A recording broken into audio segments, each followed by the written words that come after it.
In section 8.3, we're going to use our first technique of finding the integral of a function. It's called integration by U substitution. So I've written down an example here. The question says, find the integral, or the antiderivative, of the function 4x plus 3 all to the ninth with respect to x. Now we have a power, but it's not just a power. If you recall, it's a power of a function. And therefore, when you take the derivative, it's a bit more complicated. So what I want to try to do here is I want to try to reduce this question to just a power. So I'm going to introduce a new letter, and we just use the letter u. I'm going to let u equal 4x plus 3, the part that's inside the power right here. Now let's take the derivative of this u. If I take the derivative of u with respect to x, I'll get du dx equals 4. Now instead of expressing it as a derivative, I'm going to express it as a differential. If I actually just isolate the du by multiplying the dx up to this side, I end up with du, the change in u, is equal to 4 times the change in x. So I end up with du is equal to 4 dx. Now what I want to do is I've introduced this new letter u, so I want to express the original integral in terms of u, not in terms of x. So I'm going to rewrite the original integral. Instead of writing it as 4x plus 3 to the ninth, I'm going to replace the 4x plus 3 with the new letter I've introduced, which is u. So the question is now going to be, find the integral of u to the ninth. So I've replaced this 4x plus 3 with the letter u. Now since I'm taking the derivative of u, or sorry, the integral of u, it has to be with respect to u. So I can't have this dx here. So I need to replace dx with what it's equal to in terms of u. So if you go back over here, you'll see that du is just 4 times dx, or 1/4 du is dx. So if I'm going to replace the dx with the variable u, I have to replace it with its equivalent value. And here I've shown that dx is just 1/4 of du. So this is going to be 1/4 du. Now the 1/4 is just a constant, so it can be removed and put out front the integral sign. If you recall that when you have a constant in front of a function, it doesn't affect how you take the derivative, it just means that the answer will be multiplied by that constant. So this would be the same thing as 1/4 times the integral of u to the ninth du. Now what I've accomplished is the original question was a power, but it was a little bit more complicated than that. But now I've expressed the question as simply the integral of u to the ninth. So I can use my power rule. My power rule for integration says, now the 1/4 would just stay out front as a constant. If I now take the antiderivative of u to the ninth, what I'm going to do is I'm going to go u to the 10th. I'm going to add 1 to the exponent, and then multiply by the reciprocal, so multiply by 1/10, and then of course plus my constant c. Now if I just combine the constants, I have 1/40 u to the 10th plus c. But the original question wasn't expressed in terms of u. The original question was expressed in terms of x.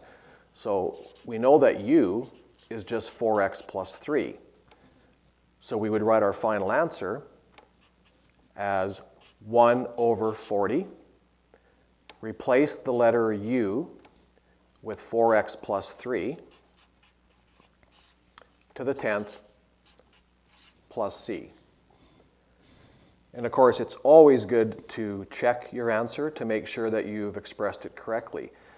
So what I'm going to do is I'm going to take the derivative of this function. So if this was my function, this is my final answer, f of x. So this is going to be f of x equals. Then the derivative, f prime, would be the constant, 1/40. And then I would use my extended power rule. I would go times 10 multiplied by 4x plus 3 to the ninth. Then using the chain rule, I would move inside and take the derivative of 4x plus 3, which is just 4. And of course, the derivative of the constant c is 0. And you can see that our answer is going to work. We have 4 times 10, which is 40, divided by 40, and we end up with 4x plus 3 to the 9th, which is exactly the result that we were looking for. So this process is called U substitution, and its goal is to take more complicated integrals and reverse them back to simpler rules like, for example, the power rule of integration.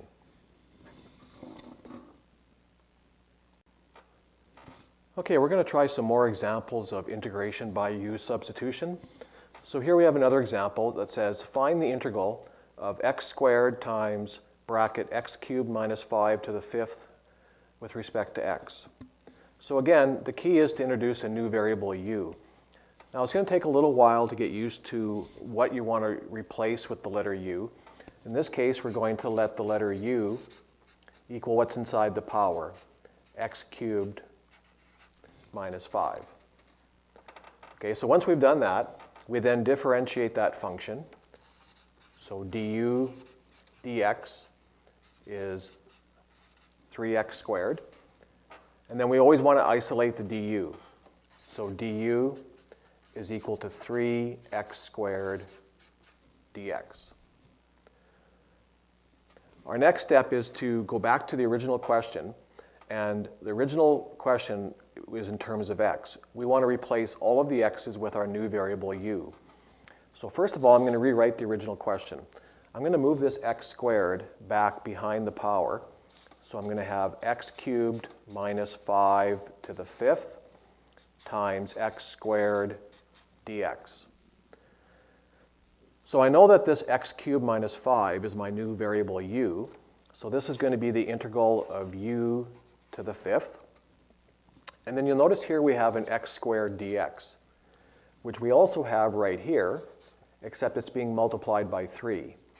So we simply move the 3 to the other side by dividing.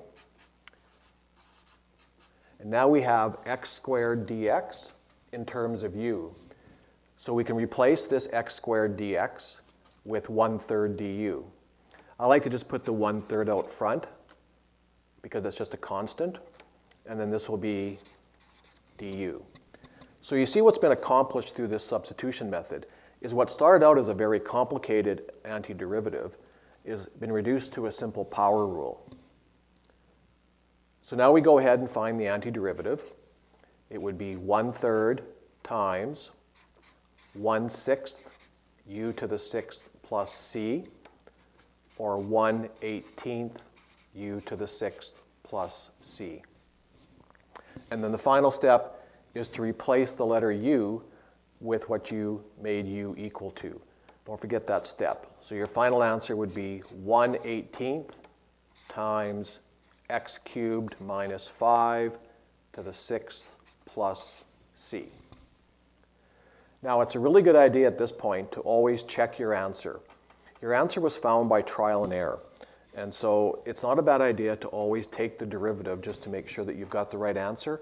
I'm not going to bother doing that right here, but I would encourage you to always verify your answer by taking the derivative. So let's look at another example. So this time, what is the integral of 2x minus 3 times e to the x squared minus 3x with respect to x? So again, the key is what are we going to let u equal? Well, you always want to let u equal what's inside the function. It's called the argument. Like in this case, the argument of the power to the 5 was x cubed minus 5. In this case, it's e being raised to some function x. In this case, it's x cubed or x squared minus 3x. So we're going to start by letting u equal x squared minus 3x. You'll know very quickly if you've let u equal the wrong quantity because things just won't work out for you. You then take the derivative, and again, I'm going to save some time here. Instead of always writing du over dx, our goal is to find du. So du would be 2x minus 3 dx. Now we go back to the original question and we replace. You'll notice again that you might want to write the 2x minus 3 behind if it helps you see that, but we have 2x minus 3 times dx, which is simply du. So our question has been reduced to just e to the u du. So we take the antiderivative of e to the u. Well, if you recall, e to the u is a very special function. The derivative of the exponential function with the natural base e is itself.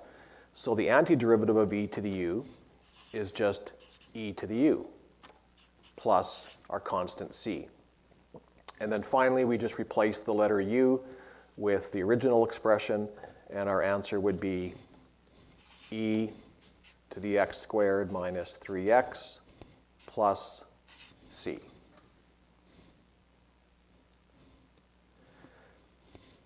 Let's do one more example. This time let's do a trigonometric question.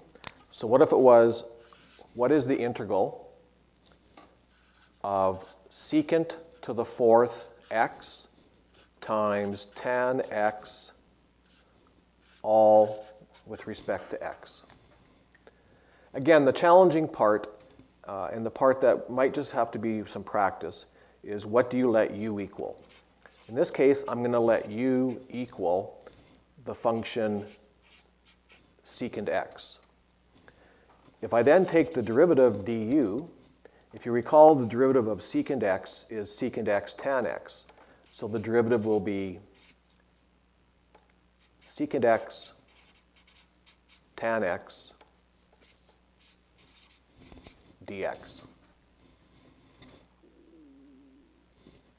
Now, if you look at the original question, I need to somehow, if I'm going to replace this dx, I need somehow to have, with the letter du, I need to have a secant x tan x.